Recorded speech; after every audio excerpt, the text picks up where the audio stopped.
Hello students, welcome to Paragon classes. Class 11th के आज के लेक्चर में हम जो चैप्टर या यूनिट चल रहा है वर्क एनर्जी पावर, उसमें लास्ट टाइप के कोलिजन जो है उसके बारे में स्टडी करेंगे।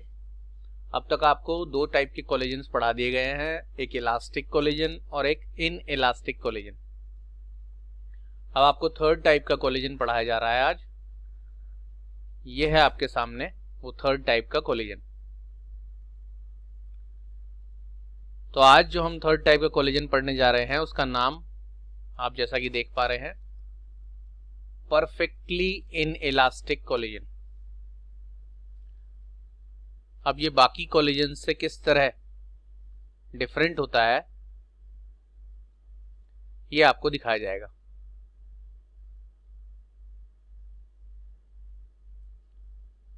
तो पहले इस कोलिजन की हम डेफिनेशन पढ़ते हैं और उसको समझते हैं, देन आपको उसका फॉर्मूला वगैरह डिराइव करवाया जाता है। डेफिनेशन ये कहता है, collision in which momentum is conserved. देखो याद रहे, मोमेंटम तो हर एक में कंजर्व है। कंजर्व मतलब before and after momentum same रहता है। उसका रीजन मैंने बताया, क्योंकि कोलिजन के दौरान दोनों बॉडीज पर कोई एक्सटर्नल फोर्स नहीं लगती। वो दोनों आपस में एक दूसरे पर फोर्स लगाते हैं, तो उनका इंडिविजुअल मोमेंटम तो भले ही बदल जाए, लेकिन उनका total momentum before and after collision हमेशा कंजर्व रहता है, according to law of conservation of momentum, with some loss in kinetic energy. और इसमें भी काइनेटिक एनर्जी का लॉस होता है, क्योंकि टकराने के दौरान साउंड या हीट प्रोड्यूस होती है।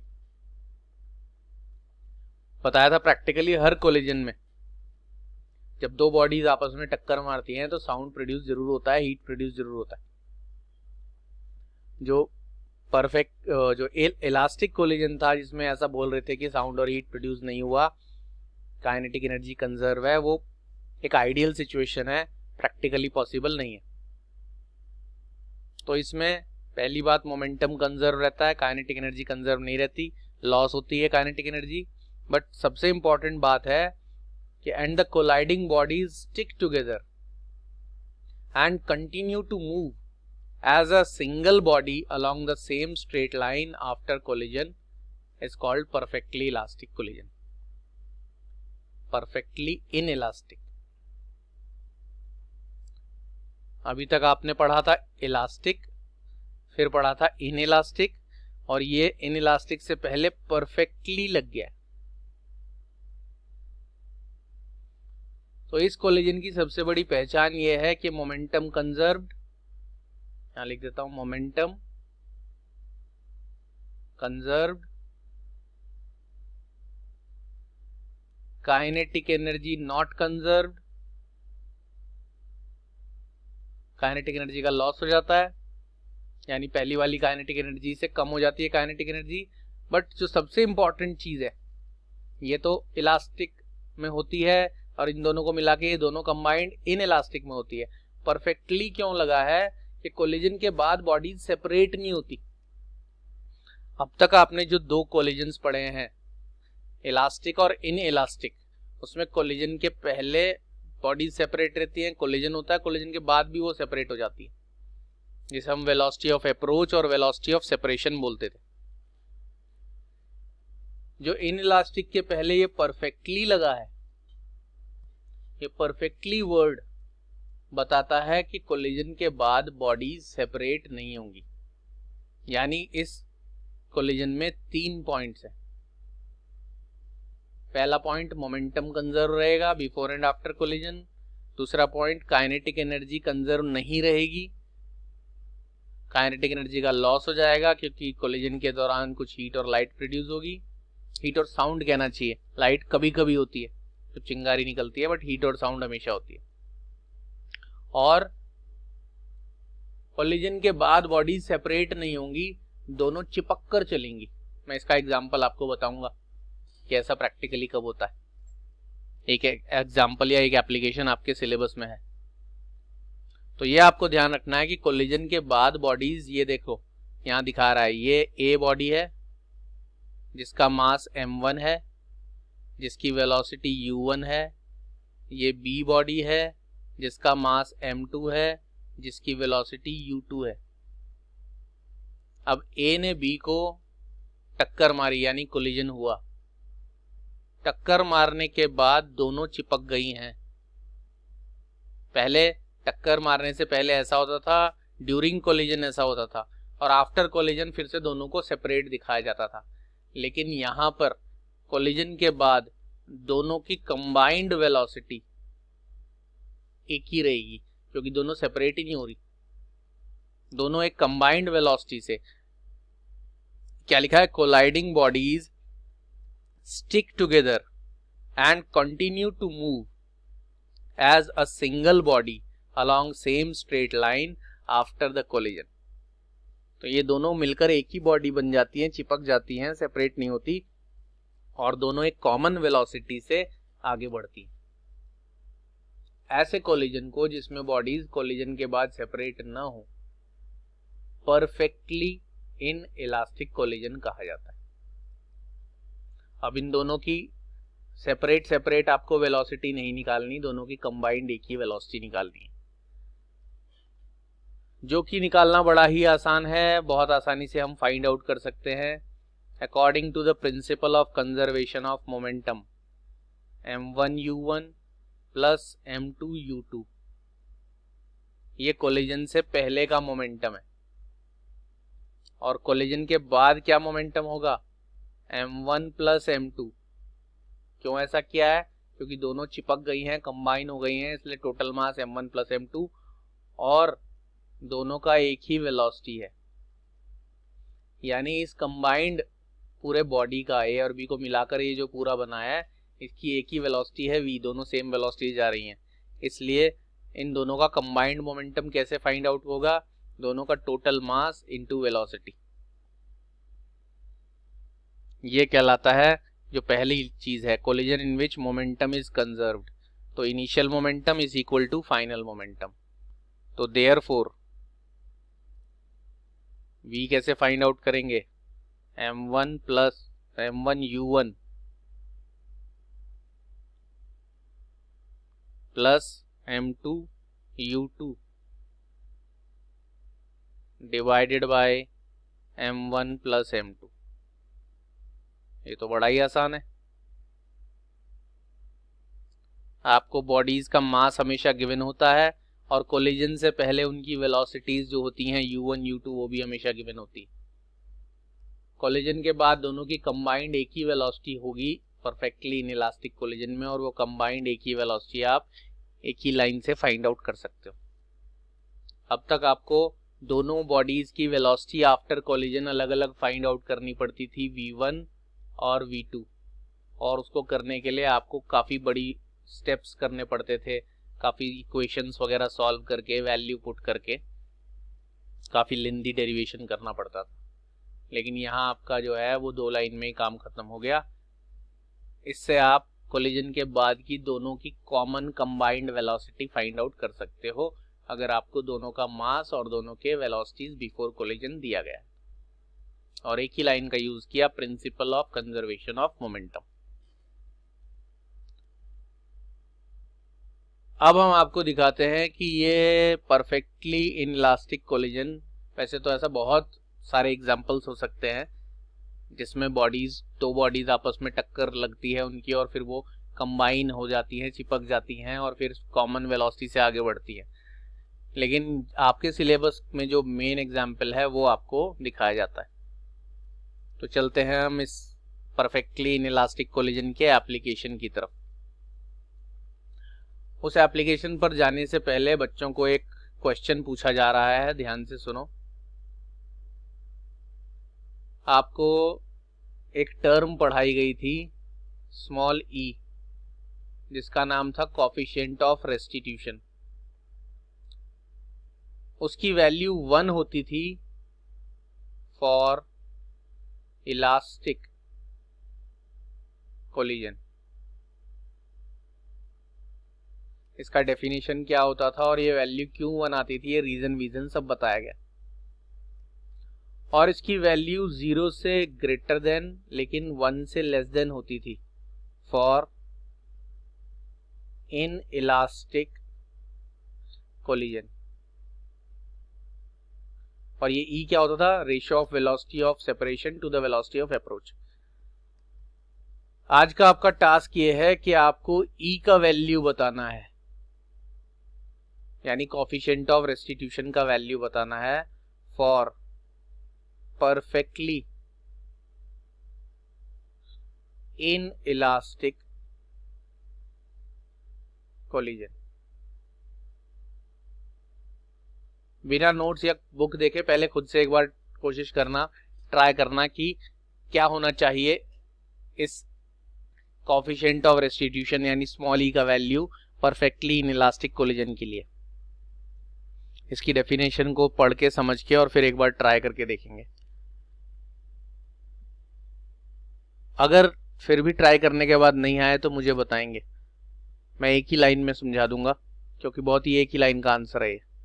लेकिन ये कई बार ऑब्जेक्टिव टाइप क्वेश्चंस में, बहुत सारे एंट्रेंस एग्जाम्स में भी पूछा जाता है कि अगर कई बार ऐसे पूछा जाता है what is the value of small E for this type of collision, इनमें से कोई भी नाम दे देते हैं। या फिर ये पूछा जाता है कि अगर कोफिशिएंट ऑफ रेस्टिट्यूशन का वैल्यू इतना है, दे रखा होता है वैल्यू, तो आप कैसे, आप क्या उस कोलिजन को आइडेंटिफाई कर सकते हो या नहीं।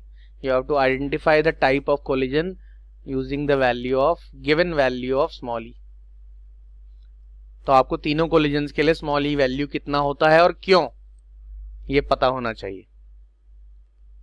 तो ये आपको करना है आज के टास्क के तौर पे। अब हम आपको ले चलते हैं नेक्स्ट पार्ट पर, इस आज के लेक्चर के नेक्स्ट पार्ट पर, जो परफेक्टली इन इलास्टिक कोलिजन का एक एप्लीकेशन या एग्जांपल भी है। तो ये आपके सामने है परफेक्टली इन इलास्टिक कोलिजन का एक एप्लीकेशन या एक एग्जांपल। ये जो हेडिंग लिखी है, ये लिखा है बैलिस्टिक पेंडुलम। पेंडुलम वर्ड सब बच्चे जानते हैं, बच्चों ने सुना होगा कि एक स्ट्रिंग से कोई ऑब्जेक्ट को अटैच कर देते हैं और वो झूलता रहता है, उसको पेंडुलम कहते हैं।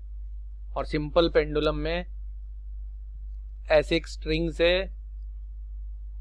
एक लोहे का बहुत भारी सा गोला, जिसको बॉब कहते हैं, वो अटैच कर देते हैं और फिर उसको अगर एक तरफ पकड़ के ले जाते हैं तो वो ऐसे करके ऑसिलेट करता रहता है।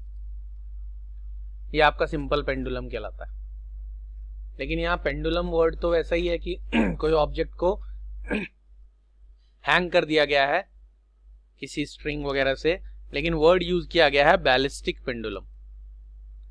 अब आपको पहले ये समझना है कि बैलिस्टिक पेंडुलम क्या होता है। तो ये आपके सामने एक स्ट्रिंग से ये एक वुडन ब्लॉक को अटैच किया गया। आयरन बॉल या लोहे के गोले के बजाय आपका वुडन ब्लॉक अटैच किया गया है। और ये device, it is a device used to measure the speed of a fast moving object such as a bullet fired from a gun. तो कोई फास्ट मूविंग ऑब्जेक्ट है, fast moving object such as a bullet, जैसे कि bullet होती है, fired from a gun. इस bullet की speed को मेजर कर सकता है ये बैलिस्टिक पेंडुलम, यानी किसी भी बंदूक से निकलने वाली गोली की स्पीड को मेजर कर सकता है वो पेंडुलम, उसे कहते हैं बैलिस्टिक पेंडुलम। आप लोगों ने सुना होगा सीआईडी वगैरह टाइप के सीरियल्स में, पुलिस वगैरह में, पुलिस की पिक्चर्स में इन्वेस्टिगेशन जब हो रहा होता है किसी के मर्डर का और वो मर्डर बुलेट से हुआ होता है, तो उसकी पोस्टमार्टम रिपोर्ट के हिसाब से डॉक्टर ये बताता है कि कौन सी गन से इसको बुलेट फायर किया गया है और कितनी दूर से फायर किया गया। ये बात आपने बहुत सारी मूवीज में सुनी होगी। ये कितनी दूर से फायर किया गया ये इसी बैलिस्टिक साइंस से पता चलता है। ये पूरी एक साइंस है जो बुलेट्स के बारे में होती है, उसको बैलिस्टिक साइंस बोलते हैं। और उसमें हर गन से निकलने वाली बुलेट किस स्पीड से निकलती है, कितनी दूर तक जा सकती है, उसकी रेंज क्या है, और अगर कितनी दूर से मारी जाए तो बॉडी में कितने गहराई तक पेनिट्रेट करती है, ये सब कुछ स्टडी करवाया जाता है उन डॉक्टर्स या एक्सपर्ट्स को। इसी वजह से वो किसी की भी डेड बॉडी देखकर उसमें लगी हुई बुलेट को देखकर ये बता देते हैं कि बुलेट इतना अंदर तक घुसी है, इस गन से चली है और इतनी दूर से चलाई गई होगी। ये आपने बहुत सारे मर्डर इन्वेस्टिगेशंस में, पिक्चर्स में, मूवीज में, सीरियल्स में देखा होगा। तो ऐसा पेंडुलम जो गन के बुलेट की स्पीड फाइंड आउट कर देता है उसे बैलिस्टिक पेंडुलम कहते हैं। कैसे फाइंड आउट करता है, उसके लिए ये एक सिचुएशन दिखाई गई है आपको। ये स्मॉल एम मास का बुलेट है जो v वेलोसिटी से गन से फायर किया गया है और ये इस वुडन बोर्ड में या वुडन ब्लॉक में अंदर धंस गया है, एम्बेडेड हो गया। देखो ये दिखाया गया। और एक बार यहां पर धंस जाने के बाद यानी एम्बेडेड हो जाने के बाद पूरा ब्लॉक और बुलेट दोनों इकट्ठे, दोनों सेपरेट नहीं हो रहे, दोनों इकट्ठे ऊपर की तरफ जाते हैं। किस हाइट तक? h हाइट तक। देखो यहाँ पर दोनों का मास m, कैपिटल M ब्लॉक का मास है और स्मॉल m बुलेट का मास है, वो कंबाइन हो गया है और ऊपर जा रहे हैं। तो अब आपको ये देखा गया है कि ये जो कोलिजन है कौन से टाइप का है। ये कोलिजन है परफेक्टली इन इलास्टिक कोलिजन, क्योंकि इसमें बुलेट ब्लॉक से कोलाइड हुई, लेकिन कोलाइड होने के बाद दोनों सेपरेट नहीं हुए। अब इस वेलोसिटी को कैसे हम स्टडी करते हैं उसको आपको मैं एग्जांपल दिखाता हूं। आपको यहाँ डायग्राम में दिखा है मास ऑफ बुलेट m है, वेलोसिटी ऑफ बुलेट v है। तो ये स्मॉल m और v, ये स्मॉल v मान लें, ठीक है जी, प्लस कैपिटल M इंटू 0। ये जो हमने लिखा है ये small m into small v, ये बुलेट का मास मल्टीप्लाइड बाय बुलेट की वेलोसिटी यानी बुलेट का मोमेंटम है कोलिजन से पहले, और उसमें ऐड किया गया है ब्लॉक का मास और ब्लॉक की वेलोसिटी। ब्लॉक का मास कैपिटल M है और ब्लॉक की वेलोसिटी 0 है, क्योंकि ब्लॉक जो है वो मोशन में नहीं, रेस्ट में। तो ये जो आपको दिखाया गया है ये कोलिजन से पहले का मोमेंटम है दोनों का टोटल, और वो इक्वल होना चाहिए कोलिजन के बाद के मोमेंटम। लेट अस सपोज यहां से जो ब्लॉक बुलेट एम्बेडेड होने के बाद मूव करता है वो वेलोसिटी कैपिटल V है। ध्यान रहे ये स्मॉल v और ये कैपिटल V, ये दोनों की कंबाइंड वेलोसिटी है जिससे ये ब्लॉक बुलेट के साथ ऊपर जाता है। तो अब आप लिखेंगे small m plus capital M, क्योंकि दोनों कंबाइन हो गए हैं और दोनों कंबाइंड एक ही वेलोसिटी से ये पेंडुलम बनकर ऊपर जा रहे हैं। तो आपने वही जो अभी आपको फॉर्मूला दिखाया था, ये रहा, ये फॉर्मूला यूज किया। ये ए बॉडी का कोलिजन से पहले का मोमेंटम, ये बी बॉडी का कोलिजन से पहले का मोमेंटम, और दोनों का टोटल मास क्योंकि दोनों कंबाइन हो गए हैं, और दोनों की कंबाइंड वेलोसिटी। यही फॉर्मूला आपने अप्लाई किया है बैलिस्टिक पेंडुलम के लिए भी। ये बुलेट का मोमेंटम बिफोर कोलिजन, ये ब्लॉक का मोमेंटम बिफोर कोलिजन, क्योंकि वो रेस्ट में है तो वेलोसिटी 0 रखी, और ये दोनों का कंबाइंड मास और ये कंबाइंड वेलोसिटी जिससे ये ऊपर जाता है। तो अब वो वेलोसिटी आपको फाइंड आउट करवा दी गई है जिस वेलोसिटी से ये कंबाइंड ब्लॉक और बुलेट मिलकर ऊपर जाते हैं। और वो कैसे फाइंड आउट होगी, ये तो पूरा 0 हो जाएगा, आपके पास बचेगा small m into small v upon small m plus capital M।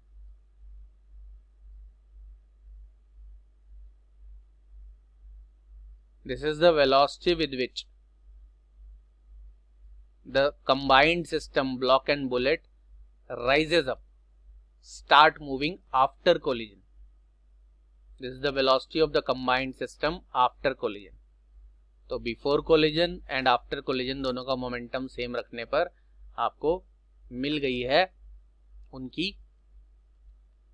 Combined velocity after collision. अब आप देखो कि यहां पर इस ब्लॉक एंड बुलेट सिस्टम में काइनेटिक एनर्जी है जिससे वो ऊपर ऊपर ऊपर जाता है और मैक्सिमम यहां तक पहुंचने पर, h हाइट तक पहुंचने पर उसकी वेलोसिटी 0 हो जाती है। यानी यहां पर पूरे सिस्टम में जितनी भी काइनेटिक एनर्जी है, मैक्सिमम हाइट तक पहुंचने पर वो सारी की सारी काइनेटिक एनर्जी कन्वर्ट हो जाती है पोटेंशियल एनर्जी में।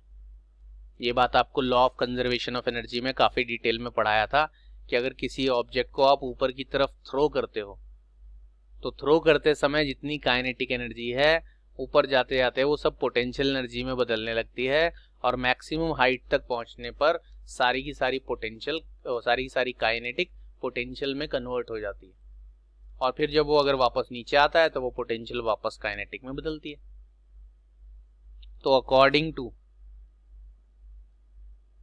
Law of conservation of energy, half small m plus capital M v square, ये इस पॉइंट पर इस ब्लॉक एंड बुलेट सिस्टम की काइनेटिक एनर्जी है। कैसे निकाली? हाफ फॉर्मूले में आता है m plus m, capital M plus small m, ये total mass of the bullet and block, और v कैपिटल V है, ध्यान रहे, जिस वेलोसिटी से यहां से ये चलना शुरू करता है जो कि इसकी इनिशियल काइनेटिक एनर्जी है। और h हाइट तक पहुंचते पहुंचते ये काइनेटिक एनर्जी बदल जाती है पोटेंशियल एनर्जी में। तो पोटेंशियल एनर्जी में बदल गई तो आपको ऐसे लिखना पड़ेगा,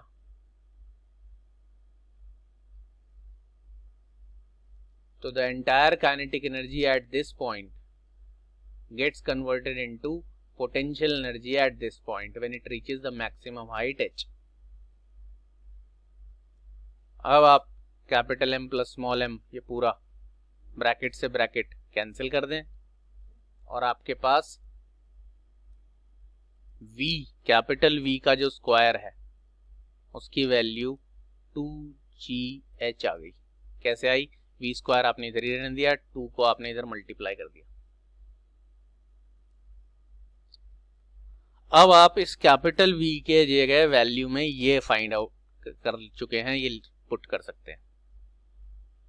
कर देता हूं, फ्रॉम इक्वेशन 1 कैपिटल V की वैल्यू में यहां ये रख देता हूं, स्मॉल m स्मॉल v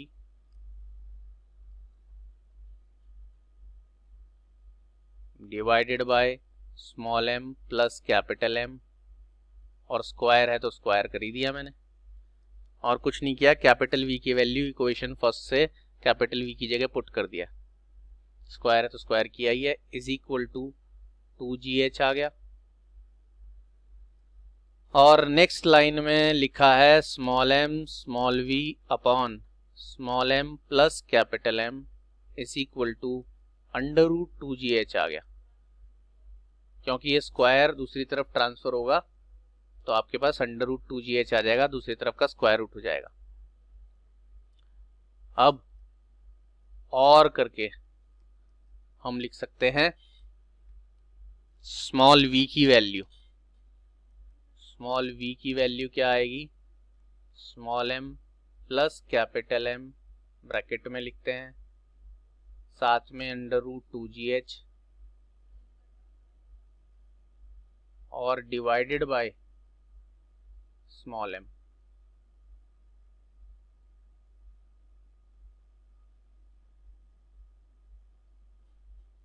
ये आपकी स्मॉल v की वैल्यू आ गई जो आपने फाइंड आउट करनी थी, जो कि क्या है? Small v velocity of bullet fired from gun. ये small v velocity of bullet है जो गन से फायर की गई है, यही तो वेलोसिटी v थी, ये v आ गया। स्मॉल m बुलेट का आपको मास पता होना चाहिए, कैपिटल M इस ब्लॉक का, बैलिस्टिक पेंडुलम का जो ब्लॉक है उसका मास कैपिटल M है, अंडर रूट के अंदर ट्वाइस 2 नंबर है, जी 9.8 है, एच वो हाइट मेजर कर ली जाती है जितनी हाइट तक ये वुडन ब्लॉक पेंडुलम ऊपर जाता है, और स्मॉल एम अगेन से बुलेट का मास है। तो बस जब गन से